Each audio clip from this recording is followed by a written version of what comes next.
مهندس النهارده بجانب الشأن الأفريقي اللي الناس مهتمية بيه جدا على المنطقة العربية، اتحاد الكرة أجرى قرعة الدوري الجديد، الدوري اللي أنت يمكن أطلقت عليه دوري الكشري. والنهارده مانويل جوزيه لما سئل في المؤتمر الصحفي اللي عقده في المغرب مع البعثة الإعلامية قال إنه دي نكتة، إن يبقى في دوري بعدد فردي أو في 19 فريق، دي نكتة مش فاهم لها أي معنى. هو مشكلتها وخطورتها هتبان في نهاية الدوري. صحيح. طيب النهارده لجنة المسابقات أجرت قرعة الجدول، لكن قبل ما تجري قرعة الجدول طلعت قرار بنقل مباراة للأهلي خارج ملعبه، ده بعد أحداث مباراة كيما أسوان.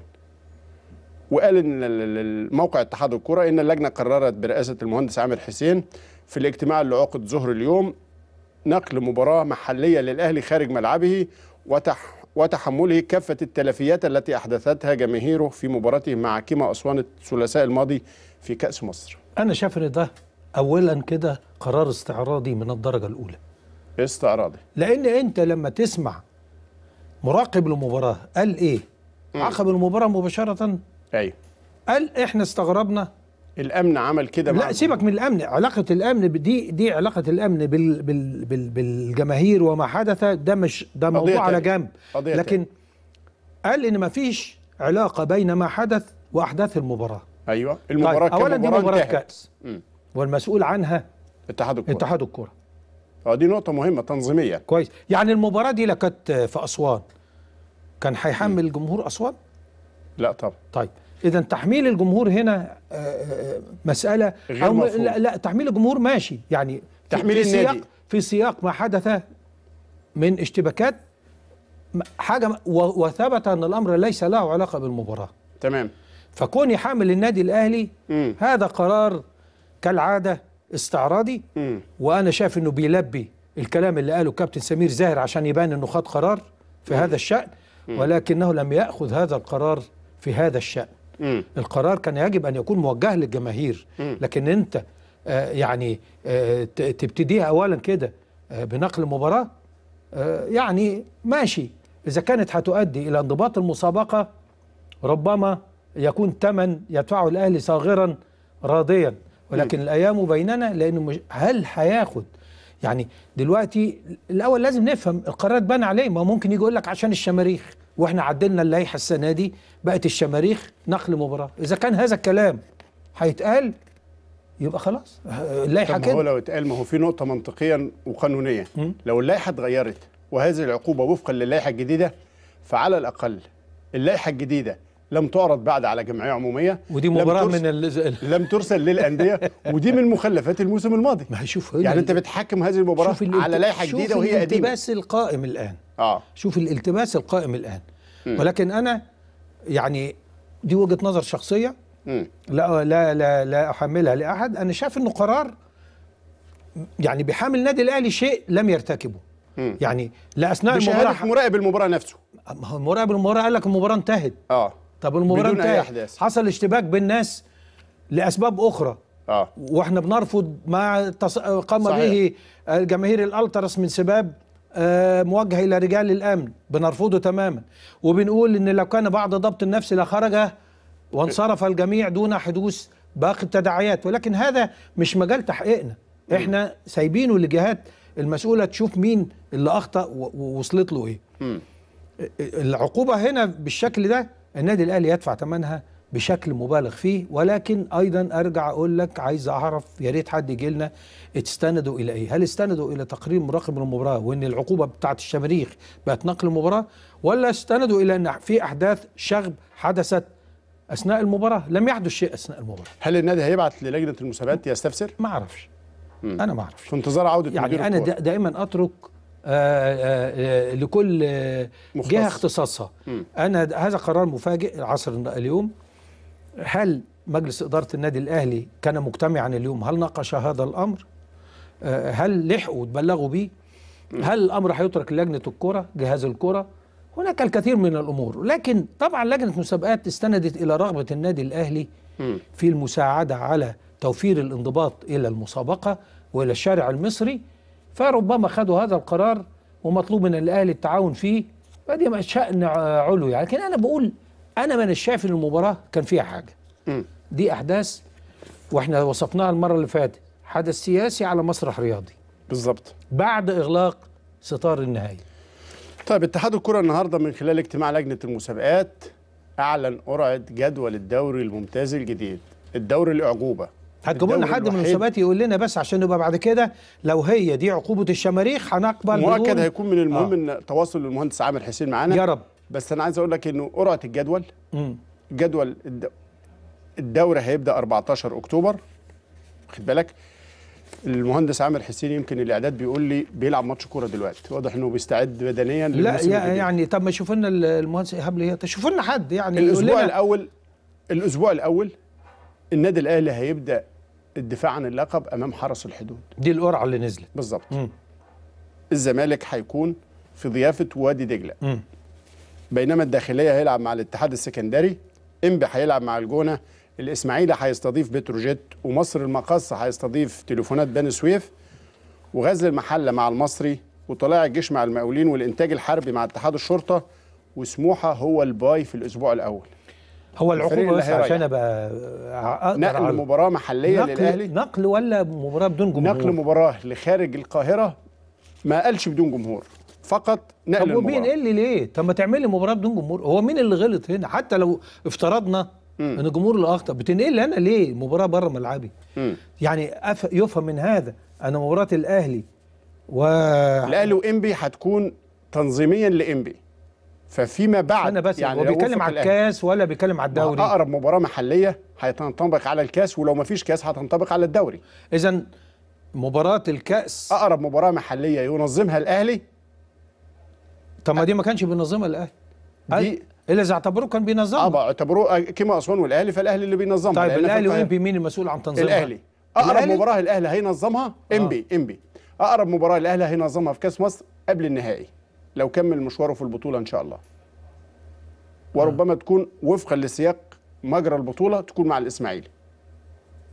فبدلا من القاهره تتنقل بره. قطعا القرار راعى هذا الامر، بص لقدام شويه، قرار باصص لقدام. لكن قرعه جدول الدوري زي ما قلت لحضراتكم الاهلي هيبدا مع حرس الحدود، انا عايز اساله بقى هيبدا مع وادي دجله. لو الوضع معكوس كان هياخد القرار ده؟ كان هيبقى صعب عليه. لو المباراه بتاعت الاسماعيلي بقى وعلى ملعبه كان ومع الاهلي، اذا السكه وصلتهم يعني مع بعض كان هياخد القرار ده. طيب عايز اقول لك الاسبوع الثاني الدوري هيبدا طبعا زي ما قلت لك 14 اكتوبر. الاسبوع الثاني الاهلي هيلعب مع بتروجيت في السويس، والزمالك هيكون يستضيف غزل المحله، بينما الاتحاد هيكون مع انبي، واتحاد الشرطه مع سموحه، والمقاولين مع الانتاج الحربي، المصري وطلائع الجيش وتليفونات بني سويف مع وادي دجله، وحرس الحدود مع مصر المقاصه، والجونه مع الاسماعيلي. وفي الاسبوع الثاني الداخليه باي، يعني الراحه. اتشقى معاك شويه في القرار ده، انت بتكلمني وانا سرحان في القرار شويه. في قرار الايقاف. اتشقى معاك شويه فيه. اتفضل. اتفضل. طيب لو الاهلي قال ان ملعبي استاد القاهره، هيقولوا له العب في خارج ملعبك. قال الجيزه. فقال لك طب انا هلعب في كليه حربيه. ما هيعتبر الكليه الحربيه القاهره برضه. ما هو مش ملعب. لا هو يعني انا سمعت تفسير المهندس عامر حسين، قال بره نطاق المحافظه، واللجنه بتعتبر القاهره والجيزه محافظه واحده. يعني كمان مش كفايه ان انت تيجي من القاهره تيجي تلعب في الجيزه، او الزمالك يروح بدل الجيزه. ترجع تاني يا الشرقيه يا المحله يا اسكندريه يا المنصوره. ماشي. الاسبوع الثالث الاهلي هيكون في الدوري مع الجونه، وبعد كده هيكون عنده الاتحاد السكندري في اول خروج للاهلي بره القاهره. هيخرج للسويس مع بتروجيت، وفي الرابع هيخرج لاسكندريه للقاء الاتحاد، ويرجع يلاعب الداخليه. وفي الاسبوع السادس هيلاعب انبي، بينما يوم 26 سبتمبر هيلعب مع انبي في الكاس. الاهلي والاسماعيلي في القاهره في الدور الاول هيبقى في الاسبوع السابع، وفي الاسبوع الثامن الاهلي هيريح. يعني راحه الاهلي هتبقى في الاسبوع الثامن، وراحه الزمالك هتكون في الاسبوع التاسع، الاثنين ورا بعض. الاهلي هيلعب مع المقاصه في الاسبوع التاسع، ومع دجله في العاشر، ومع المحله في ال11، ومع طلائع الجيش في الاسبوع ال12، ومع الانتاج الحربي في الاسبوع ال13، ومع سموحه في الاسبوع ال14، ومع الشرطه في الاسبوع ال15، ثم مع المقاولين العرب. والاسبوع 17 هيروح بورسعيد للقاء المصري، ويرجع يلاعب الزمالك في الاسبوع ال18 مباراه القمه. ويختتم الدور الاول الاهلي بمباراه تليفونات بني سويف في بني سويف. الملاحظه يا باشمهندس، الاهلي هيطلع بره القاهره في الدور الاولاني 6 مباريات. هيلعب مع بتروجيت في السويس دي اولها، ثم مع الاتحاد في اسكندريه في الاسبوع الرابع، ومع المقصه في الفيوم حسب ما اكد الكابتن طارق يحيى وقال ان احنا متمسكين مباراتنا مع الاهلي والزمالك يكونوا في الفيوم. ده في الاسبوع التاسع، ومع غزل المحله في ال11 في المحله، ومع المصري ببورسعيد في الاسبوع ال17، وبني سويف في الاسبوع الاخير من الدور الاول. يعني خروجات الاهلي في الدور الاول كتيره ومع فرق مهمه جدا. وناس بتعتبرها عيب وناس تعتبرها ميزه. يعني غزل المحله والمصري وبتروجيت واتحاد اسكندريه، دول ال4 فرق الجماهيريه اللي انت بتخرج لهم في الراوند الاولاني. والمحله يضاف اليهم، ما هو انا قلت لك المحله المحله والاتحاد السكندري والمصري وبتروجيت، بالاضافه لتليفونات بني سويف والمقصه في الفيوم.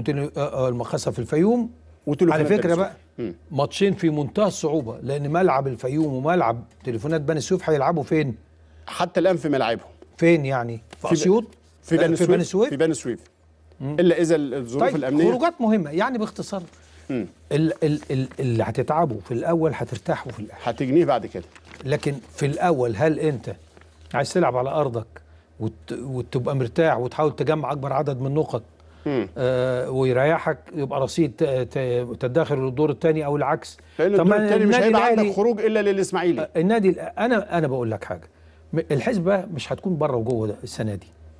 السنه دي كل الماتشات هتبقى صعبه جدا جدا جدا. الدوري هيبقى مرهق جدا جدا جدا.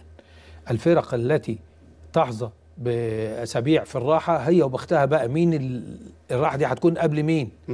هل قبل سفر للخارج ولا عقب عوده من الخارج؟ الله اعلم. خاصه الدور الاول عندك افريقيا متداخله معاك الادوار النهائيه في احنا افريقيا. طبعا اذا ربنا يا رب يكرمنا يا عم ساعتها يحصل اللي يحصل. يبقى تلعب بره، لا نلعب في اي حته. لو عايزين نلعب في اي حته ان شاء الله نروح نلعب فيها، بس نعدي المشوار الافريقي باذن الله. القرعه انت شايفها متوازنه بنسبه كبيره؟ لا انا مش فارقه معايا، لان ما بقاش في فريق كبير وفريق صغير. لاول مره من 3 4 5 سنين القرعه الجدول تبعد للاهلي الزمالك على الاسماعيلي. يعني اتمنى تقعدوا مره بقى 4 سنين الاهلي يلعب مع الزمالك ثم الاسماعيلي. جابت للزمالك الاسماعيلي والاهلي ورا بعض، يعني هي بدلت الرقم. ورغم كده عملت ايه يعني؟ يعني في الاخر اصل المساله في بطوله الدوري مرهونه بنفسك ودكتك ونجاحك في ضربه البدايه. حقيقي يعني. وده اللي حصل في دوري المجموعات في افريقيا. لو احنا كنا كسبنا الوداد كما كان ينبغي حتى من سير المباراه، كان زمانك النهارده قاعد رجل على رجل. لكن هل من المنطقي ان الدوري يعلن الجدول ومحدش عارف كم فريق هيهبط؟ يعني حتى نظام الهبوط طب شروط المسابقه مش معلن ولا شروطها. يعني انت بتبتدي على شيء ما فيش بينك وبين الاتحاد عقد فيه. يعني يستطيع الاتحاد ان يحدث ما يريد اثناء سريان البطوله. شوف انا ارجع اقول لك الله يكون في عونه، برضو احنا ساعات ننتقد واحنا قلنا في هو الميه المتلجه يعني. وكثيرا من المسؤولين الذين انتقدوا الاوضاع لما اتحطوا في موقع المسؤوليه تصرفوا كالسلف. واخد بالك؟ فاحنا بنقول كده في المطلق في الصح، لكن هم برضو مزنوقين زنقه قد يكونوا هم سببها. لكن بالتاكيد ان تنظيم مسابقه الدوري عمليه شاقه جدا السنه دي. يعني لما يقولوا هننزل 5 ونطلع 3، لما تنزل 5 من ال19 معناها ان انت هتفضل 14. ليه تفضل فردي بعد كده تاني؟ ما تنزل 6 وتطلع 3. ما تنزل 5 وتطلع 2 مثلا. يعني لازم تحل الاشكاليه اللي انت خلقتها. ما تنزل 4 يا سيدي وتطلع 3. يعني انت عايز تصلح خطأ انت عملته، ما تستمرش عليه. يعني اذا كان ده الظرف استثنائي. انا رايي يعني اضعف الايمان ان يوصلوا الى رقم زوجي الموسم القادم.